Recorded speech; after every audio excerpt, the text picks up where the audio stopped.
स्वागत है आपका ओनली सिविल सेवा में। डेट है आज की 15 अगस्त 2020। चलिए डिस्कशन स्टार्ट करते हैं करंट अफेयर्स एमसीक्यू सेशन का। आज का हमारा सबसे पहला क्वेश्चन है, यहाँ पर आप स्टेटमेंट देख लीजिए। भारत ने 2022 तक 100 गीगावाट सौर ऊर्जा स्थापित करने का अपना लक्ष्य निर्धारित किया है। दूसरा है, अंतर्राष्ट्रीय सौर संगठन की स्थापना 2015 में की गई थी, पेरिस जलवायु सम्मेलन के दौरान। तीसरा है, केवल उष्णकटिबंधीय देश इसके सदस्य बन सकते हैं। तो यहाँ पर आई होप आपने तीनों स्टेटमेंट पढ़ लिए होंगे और इस क्वेश्चन में तीसरा स्टेटमेंट जो है वो इनकरेक्ट है। कल हमने डिस्कस किया था कि अब इसके सदस्यता का जो दायरा है वो एक्सपेंड कर दिया गया है और कोई भी देश जो यूएन का सदस्य है, यानी यूनाइटेड नेशन के जो मेंबर कंट्रीज़ हैं, वो इसके सदस्य बन सकते हैं। तो इस प्रकार से अगर तीसरा स्टेटमेंट हमारा गलत हो जाता है तो बचता है हमारे पास ए और बी। और चूंकि आपको पता है कि इंटरनेशनल सोलर अलायंस की स्थापना की गई थी 2015 में, यूनाइटेड नेशन की जो जलवायु परिवर्तन से समिट होती है उसकी 21वीं समिट हुई थी पेरिस में, तो उसमें इसकी स्थापना की गई थी। तो आंसर ए हो जाता है हमारा। देख लेते हैं इसकी एक्सप्लेनेशन क्या है। अंतर्राष्ट्रीय सौर संगठन की स्थापना की गई थी 2015 में और इसका जो हेडक्वार्टर है वो गुरुग्राम में है। कहाँ है? इसका हेडक्वार्टर जो है वो गुरुग्राम में है। नेक्स्ट क्वेश्चन क्या है? अमृत मिशन के बारे में है। अमृत का पूर्ण स्वरूप है Atal mission for regeneration and urban transformation scheme, पहला स्टेटमेंट। दूसरा स्टेटमेंट इस प्रकार है, अमृत योजना मिशन 2015 में पीएम मोदी द्वारा शुरू किया गया था और यह दिसंबर 2019 में इसका जो कार्य सीमा है, मतलब कि उसको 2 साल के लिए एक्सटेंड कर दिया गया है, 10 ईयर को। उसके बाद तीसरा स्टेटमेंट है कि अभी हाल ही में उड़ीसा को पहला स्थान मिला है। उड़ीसा ने योजना के कार्यान्वयन में शीर्ष स्थान हासिल किया है। इसके बाद चंडीगढ़, तेलंगाना, गुजरात और कर्नाटक का स्थान है। तीनों स्टेटमेंट पढ़ने के बाद आप कल की डिस्कशन को याद कीजिएगा। कल हमने डिस्कस किया था इस मिशन के बारे में और तीनों स्टेटमेंट जो हैं इस क्वेश्चन के करेक्ट हैं।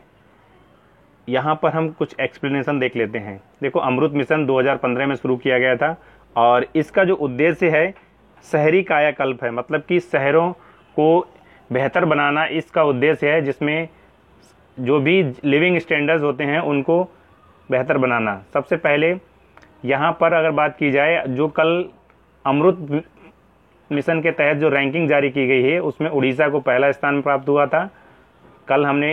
कल की डिस्कशन में इसको डिस्कस किया था। उसके अलावा इसका फुल फॉर्म जो है Atal mission for regeneration and urban transformation scheme है। ठीक है, तो ये आपको याद रखना है। नेक्स्ट क्वेश्चन क्या है? इनमें से एमटीसीआर के बारे में बताइए। सत्य कथन। एमटीसीआर के बारे में हमें ट्रू स्टेटमेंट को फाइंड करना है। ठीक है, तो यहाँ पर पहला स्टेटमेंट है, यह एक बहुपक्षीय निर्यात नियंत्रण व्यवस्था है। दूसरा है, भारत भी इसका सदस्य नहीं है और इसका गठन 1987 में G7 औद्योगिक देशों के द्वारा किया गया था। चौथा स्टेटमेंट इस प्रकार है, यह सामूहिक विनाश के हथियारों के प्रसार के जोखिम को सीमित करता है। ठीक है, मुख्य रूप से रॉकेट और मानव रहित वाहन, जिनको हम ड्रोन कहते हैं या UAV कहते हैं। अगर बात की जाए, कल की डिस्कशन पर ही आधारित ये क्वेश्चन है।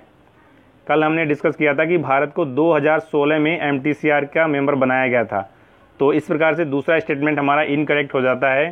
तो अगर आपको एक स्टेटमेंट केवल पता है कि भारत इसका सदस्य 2016 में बना था, तो हमारे 3 स्टेटमेंट तो इस प्रकार गलत हो जाते हैं एलिमिनेशन टेक्निक से, और ऑप्शन बी जो है हमारा सही हो जाता है। नेक्स्ट क्वेश्चन देख लेते हैं क्या है। ये है MTCR के बारे में सभी जो हमने अभी डिस्कस किया था। अप्रैल 1987 में इसको स्थापित किया गया था और संस्थापक G7 जापान के द्वारा इसका प्रपोजल दिया गया था और इसकी फुल फॉर्म है मिसाइल टेक्नोलॉजी कंट्रोल रिजीम, और भारत 2016 में इसका मेंबर बना था। मेंबर कंट्रीज जो हैं वो इसमें 35 हैं। ठीक है, ये भी आपको याद रखना है। नेक्स्ट क्वेश्चन है हमारा, कैरिकॉम का गठन 1973 में किया गया था। इसके 15 सदस्य हैं और भारत भी इसका सदस्य है। तीसरा स्टेटमेंट है, हिंद महासागर में स्थित छोटे द्वीपों का यह समूह है। देखो, कल की डिस्कशन में हमने इस क्वेश्चन को भी डिस्कस किया था, जिसमें हमने पढ़ा था कि यह कैरेबियन देशों का एक समूह है। कैरिकॉम का मतलब है कैरेबियन कम्युनिटी। ठीक है, तो यहाँ पर अगर बात की जाए, ये पहला स्टेटमेंट इसका सही है और दूसरा और तीसरा स्टेटमेंट इसका गलत है, क्योंकि ये हिंद महासागर में स्थित द्वीपों का समूह नहीं है, ये कैरिबियन कंट्री का एक ग्रुप है और 15 मेंबर तो हैं इसमें, लेकिन इसका भारत मेंबर नहीं है। तो इस प्रकार से दूसरा और तीसरा गलत हो जाता है, तो सी बचता है हमारे पास केवल। तो इस क्वेश्चन का आंसर हो जाएगा हमारा सी।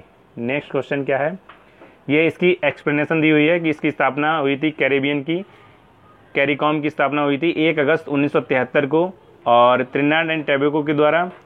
उसके बाद इसका जो हेडक्वार्टर है वो कहाँ है, इसका हेडक्वार्टर है जॉर्ज टाउन गुयाना में, ठीक है। और ये कैरिबियन कंट्रीज़ को आपस में एक मार्केट यानी सिंगल मार्केट के रूप में प्रमोट करने के लिए इसकी स्थापना की गई थी। इसमें कैरिबियन कंट्रीज़ 15 देश हैं और 5 ऑब्जर्वर कंट्रीज़ हैं इसमें। तो कुल अगर बात की जाए तो 15 + 5 मतलब 5 ऑब्जर्वर स्टेट हैं और 15 जो हैं इसके परमानेंट मेंबर हैं। तो आज की डिस्कशन में इतना ही। अगर आपको वीडियो अच्छी लगी तो लाइक, शेयर और कमेंट करें और हमारे करंट अफेयर्स के MCQ सीरीज को फॉलो करें। Thank you for watching.